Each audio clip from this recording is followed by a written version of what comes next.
Hi friends, अलबत्त channel में स्वागत है। आज आप एक महत्वपूर्ण टॉपिक एलिमिनेशन्स तरफ जई रह्या छे। बराबर, विडियो गमे तो लाइक शेर जरूर करजो। जेनी अंदर आपणे यूरिन एलिमिनेशन्स एनी अंदर जेटली टर्मिनोलॉजी एक्जाम अंदर पूछाय छे आपणे जोईशुं। एमसीक्यू जोईशुं, रिटेन्शन्स ऑफ यूरिन जोईशुं, स्ट्रेस इनकन्टिन्युअन्स जोईशुं। बराबर, चलो शुरुआत करिए आपणे आपणा आजना विडियोनी। तो एलिमिनेशन्स एटले शुं पहला तमने खबर होवी जोईए।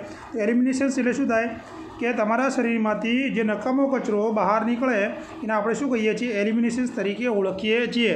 हवे जो एलिमिनेशन्स केटली रीते थाय आपणा शरीरनी अंदर, धारो के रूटनी वात करीए आपणे तो पहला लंग्समांथी, बराबर, એટલે કે ફેફસામાંથી, પછી સ્કિનમાંથી, કિડનીમાંથી, રેક્ટમમાંથી અને કોલોનમાંથી। બરાબર, અને જે કિડનીમાંથી અને રેક્ટમમાંથી થાય એને આપણે મેઝર કરી શકીએ છીએ। બરાબર, અને લંગ્સ અને સ્કિનમાંથી જે થાય એને આપણે ઇનસેન્સિબલ લોસ ઓફ ફ્લુઇડ કહીએ છીએ। બરાબર, કે લંગ્સમાંથી CO2 જાય, સ્કિનમાંથી પરસેવા મારફતે જાય, કિડનીમાંથી યુરિન મારફતે જાય, રેક્ટમમાંથી સ્ટૂલ મારફતે જતું હોય છે। બરાબર, લંગ્સ અને સ્કિનમાંથી ઇનસેન્સિબલ લોસ ઓફ ફ્લુઇડ કહેવાય છે। બરાબર, અને ઇનસેન્સિબલ લોસને આપણે પ્રોપર રીતે મેઝર કરી શકતા નથી। પણ તમને એવું એક્ઝામમાં પૂછે કે ભાઈ ઇનસેન્સિબલ લોસ કેટલું થાય સ્કિન અને લંગ્સમાંથી, તો તમારે આન્સર હોવો જોઈએ 600 થી 800 ml। કેટલો? 600 થી 800 ml આપણે લોસ થતો હોય છે। ધારો કે તમને લંગ્સનું પૂછે, સિંગલ લંગ્સનું પૂછે તો 300 ml, અને બંને લંગ્સમાંથી કેટલું ઇનસેન્સિબલ લોસ થાય તો 400 થી 600 ml। આ મોસ્ટ આઈએમપી છે, એક્ઝામમાં વારંવાર પૂછાય છે, એટલે યાદ રાખજો। સિંગલમાંથી 300 ml અને બંને લંગ્સમાંથી 400 થી 600 ml। બરાબર, સ્કિન અને લંગ્સ બંનેનું પૂછે તો 600 થી 800 ml।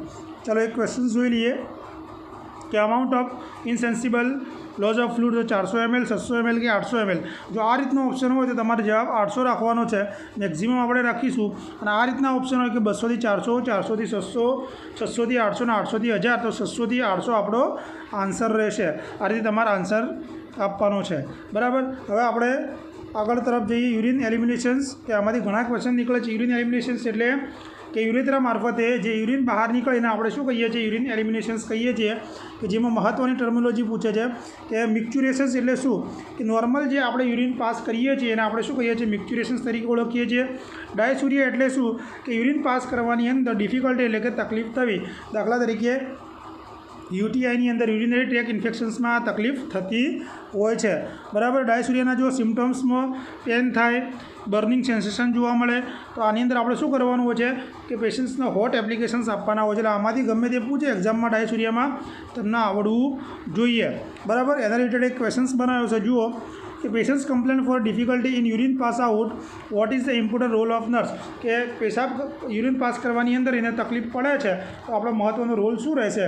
કેથેટરાઇઝેશન્સ, inform the doctor, give cold applications કે નોન ઓફ ધી અબવ? જો મેં અગાઉ તમને શીખવાડ્યું છે, બરાબર, તો આની અંદર આપણો જવાબ શું રહેશે? Non of the above.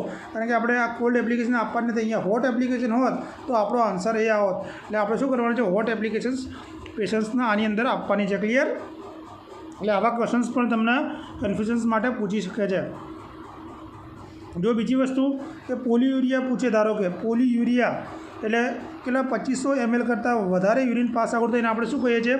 પોલીયુરિયા। Normal કેટલું હોય છે? 1000 થી 2000 ml યુરિન પાસ થાય, જેને એવરેજ આપણે 1500 ml યુરિન પાસ થતો હોય છે, એવરેજ એટલું હોય છે।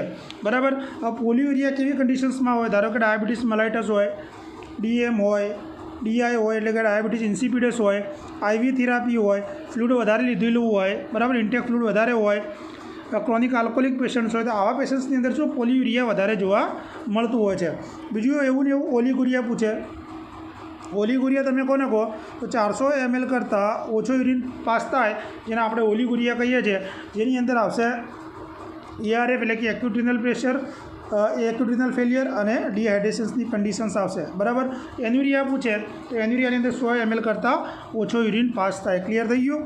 ચલો ક્વેશ્ચન્સ જોઈએ કે early indicator of shock in dehydration patient due to severe vomiting and diarrhoea, કે પેશન્ટ્સના વોમિટિંગ અને ડાયરિયા સિવિયર છે જેના કારણે પેશન્ટ શોકમાં જઈ રહ્યું છે, એવું અર્લી ઇન્ડિકેટર કયું છે નીચેનામાંથી? White coated tongue, tissue turgor, dark colour urine કે સંકાન ફન્ટાનેલ? એક્ઝામમાં પૂછાયેલો છે, તો આની અંદર આપણો શું જવાબ આવશે? Dark colour urine early indicator છે।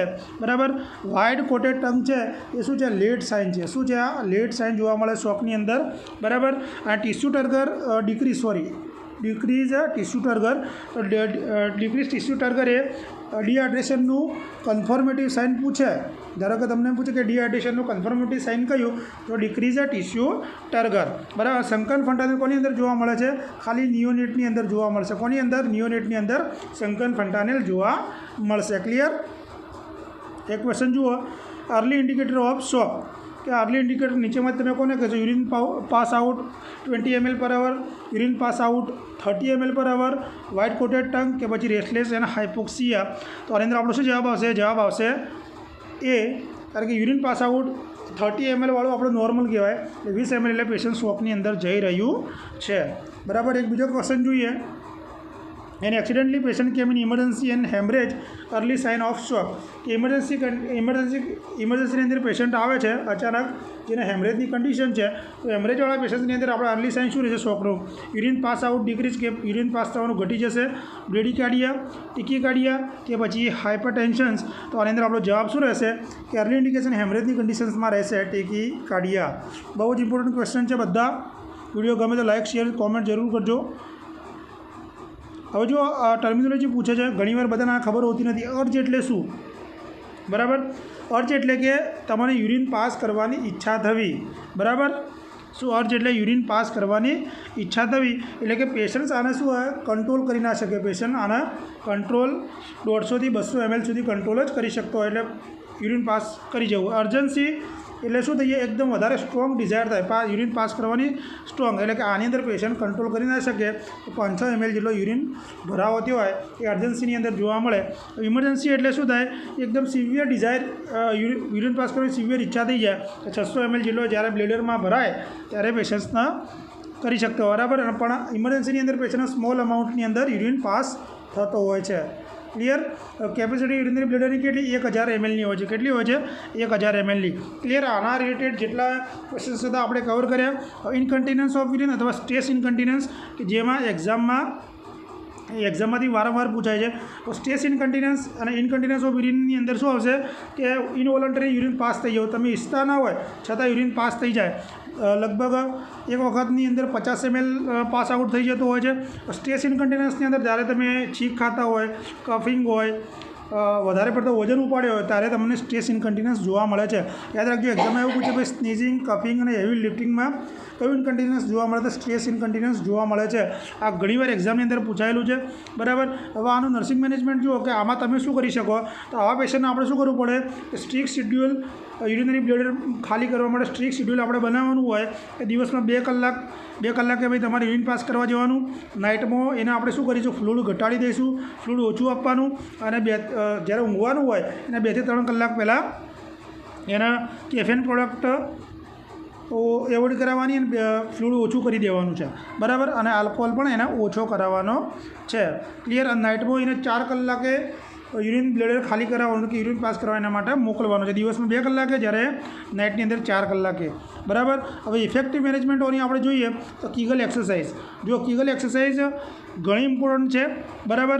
આની અંદર આપણે કીગલ કઈ રીતે કરાવવાની હોય છે? ધારો કે સાયકલિંગ ચલાવતા હોય ને આપણે, એ રીતે સુપાઇન પોઝિશન આપવાની, અને સાયકલિંગ ચલાવતા એ રીતે પોઝિશન આપણે પેશન્ટને આપીશું. બરાબર. 2 વીક પછી આની ઇફેક્ટ જોવા મળતી હોય છે. અને આની અંદર શું થાય? કીગલ એક્સરસાઇઝથી કે જે આપણા પેરિનિયલના મસલ્સ હોય એ મજબૂત બને છે. બરાબર. અને કીગલ એક્સરસાઇઝ આપણે ડિલિવરી પછી પણ કરાવતા હોઈએ છીએ, અને એની ઇફેક્ટ પણ 2 અઠવાડિયા પછી જોવા મળે છે, અને વૂન્ડ હિલિંગ પ્રોપર જોવા મળતું હોય છે. પછી બીજું, તમે જ્યારે પાઇલ્સનું યા રેક્ટલ સર્જરી કરાવી હોય ત્યારે પણ આપણે કીગલ એક્સરસાઇઝ કરાવતા હોઈએ છીએ. અને વજાઇનલ ડિલિવરી પછી પણ તમે સીટ્સ બાદ 24 કલાક પછી કરાવી શકો છો. સીટ્સ બાદ કરાવો અથવા બાથ ટબ કરાવો. બરાબર. અથવા હોટ એપ્લિકેશન્સ આપો, જેનાથી શું થાય? પેશન્ટ્સના હિલિંગ ઝડપી થતું હોય છે. બરાબર. એટલે આ ઇમ્પોર્ટન્ટ હતું. હવે આપણે જોઈએ રિટેન્શન્સ ઓફ યુરિન. જેટલા એના રિલેટેડ ક્વેશ્ચન્સ હતા એ હું કવર કરી દીધા. રિટેન્શન્સ ઓફ યુરિનમાં તમારે શું હોય? રિટેન્શન્સ યુરિન કોના કારણે જોવા મળે? યુરિનનો ભરાવો. તો જો એના કોઝ જોઈએ કે લેક ઓફ પ્રાઇવસી હોય, એન્ઝાયટી હોય, ઓબ્સ્ટ્રક્શન્સ હોય, એનેસ્થેસિયાની ઇફેક્ટ હોય, પ્રોસ્ટેટ પેશન્ટ્સ હોય, ઇનએપ્રોપ્રિએટ પોઝિશન્સ હોય. બરાબર. હવે આવા પેશન્ટ્સની અંદર રિટેન્શન ઓફ યુરિનની અંદર મેલની અંદર તમે કઈ પોઝિશન આપશો? તો સ્ટેન્ડિંગ પોઝિશન્સ. યાદ રાખજો આ. જ્યારે ફિમેલની અંદર સ્ક્વેટિંગ પોઝિશન. કેવી? સ્ક્વેટિંગ પોઝિશન્સ. કઈ આપવાની? સ્ક્વેટિંગ પોઝિશન્સ આપણે ફિમેલની અંદર આપશું. હવે નર્સિંગ પ્રાયોરિટી તરફ જઈએ આપણે કે પેશન્ટની ફિઝિકલ એક્ઝામિનેશન્સ કરવાની છે, બરાબર. હવે સાચી મેથડ કઈ ફિઝિકલ એક્ઝામિનેશન્સ કરવાની? ઇન્સ્પેક્શન્સ, પાલ્પેશન્સ, પરકશન અને ઓસ્કલ્ટેશન્સ. ધારો કે એક્ઝામની અંદર તમને એબ્ડોમિનલ કેવિટીનું પૂછે છે, બરાબર. એબ્ડોમિનલ કેવિટીની આપણે કઈ રીતે કરીશું તો એની અંદર તમારે યાદ રાખવાનું છે પહેલું ઇન્સ્પેક્શન, ઓસ્કલ્ટેશન, પરકશન અને પાલ્પેશન્સ. અને સૂત્ર હતું આઈએમ પર્પલ. ઇન્સ્પેક્શન, ઓસ્કલ્ટેશન, પરકશન અને પાલ્પેશન્સ લાસ્ટની અંદર આવશે, બરાબર. હવે એની અંદર તમારે ઇન્સ્પેક્શનમાં આપણે શું કરીએ છીએ? ઇન્સ્પેક્શનમાં આપણે એબ્ડોમનનું ટેન્ડરનેસ ચેક કરીએ છીએ કે ભાઈ પેટ ઉપર કોઈ પણ જાતનું ટેન્ડરનેસ છે કે નહીં. ઓસ્કલ્ટેશન્સની અંદર આપણે શું કરીએ છીએ? પેરિસ્ટાલ્સિસ મૂવમેન્ટ ડિસ્ટર્બ છે કે નહીં આપણે ચેક કરીએ છીએ. પરકશન્સની અંદર આપણે શું કરીએ છીએ? ટેપિંગ કરીએ છીએ. શું કરીએ છીએ? ટેપિંગ કરીએ છીએ, જેની મદદથી આર્ટિફિશિયલ સાઉન્ડ પ્રોડ્યુસ થાય છે, બરાબર. અને યુરિનરી બ્લેડર એમ્પ્ટી હોય તો આ એક્ઝામમાં પૂછે, ધારો કે તમે પરકશન્સ કરતા હોય અને યુરિનરી બ્લેડર એમ્પ્ટી હોય તો કેવો સાઉન્ડ આવશે? તો ટિમ્પેનિક સાઉન્ડ આવશે. કેવો આવશે? ટિમ્પેનિક સાઉન્ડ. અને જ્યારે ફૂલ ટિમ્પેનિક સાઉન્ડને આપણે શું કહીએ છીએ? Drum like sound. કેવું કહીએ છીએ? ડ્રમ લાઇક સાઉન્ડ, બરાબર. એવો સાઉન્ડ એની અંદર જોવા મળશે, બરાબર. અને જો યુરિનરી બ્લેડરની અંદર યુરિન પ્રેઝન્ટ હોય તો કેવો આવશે? ડલ સાઉન્ડ આવશે. કેવો આવશે? ડલ સાઉન્ડ જોવા મળશે. એમ્પ્ટી હોય તો ડ્રમ લાઇક સાઉન્ડ એટલે કે ટિમ્પેનિક સાઉન્ડ, અને પ્રેઝન્ટ હોય તો ડલ સાઉન્ડ આવશે. ક્લિયર? હવે જો એક ક્વેશ્ચન્સ જોઈએ કે પોસ્ટ એનેસ્થેટિક પેશન્ટ કમ્પ્લેન કરે છે કે ભાઈ એ સ્ટ્રોંગ ડિઝાયર યુરિનેશનની છે પણ એ કરવા માટે એબલ નથી, તો આપણે રોલ શું? એકોર્ડિંગ ટુ પ્રાયોરિટી પ્રમાણે જોઈએ તો એક્ઝામમાં તમને પૂછે, તમે આ રીતે યાદ રાખજો, બરાબર. કે પહેલાં આવા પેશન્ટની અંદર આપણે શું કરવાનું છે? પ્રાઇવસી આપવાનું છે અને કવરથી, કર્ટનથી એટલે કે જે પડદા હોય પડદાથી એને આપણે કવર કરી દઈશું. પેશન્ટ્સને પછી બાથરૂમમાં મોકલીશું અને એની સાથે સાથે જે ટેપ વોટર હોય એ નળને આપણે ચાલુ કરીશું, જેનાથી પેશન્ટને શું થાય? સાયકોલોજીકલ સપોર્ટ મળી રહે. અને જેન્ટલ મસાજ આપીશું. કઈ જગ્યાએ? ડાયરેક્શનમાં તો અપ ડાઉન, ઉપરથી નીચેની બાજુ પેશન્ટને મસાજ આપીશું. જરૂર પડે તો હોટ એપ્લિકેશન્સ આપીશું અને સીટ્સ બાદ આપીશું. સીટ્સ બાદનું ટેમ્પરેચર યાદ રાખવાનું છે 110 થી 115 ફેરનહીટ. અને જરૂર પડે તો પણ ના થાય તો પછી આપણે ડૉક્ટરને ઇન્ફોર્મ કરી અને કેથેટરાઇઝેશન્સ પેશન્ટને કરવાનું છે. ક્લિયર? આ તો વિડીયો આપણો, અને કાલે આપણે જોઈશું કેથેટરાઇઝેશન્સ વિશે, બરાબર. ઇમ્પોર્ટન્ટ ટૉપિક કાલે આપણે જોવાના છીએ. આ પણ તમને વિડીયો ગમે તો લાઇક શેર જરૂર કરજો. કાલે મળીએ એક નવા વિડીયો સાથે. Thank you.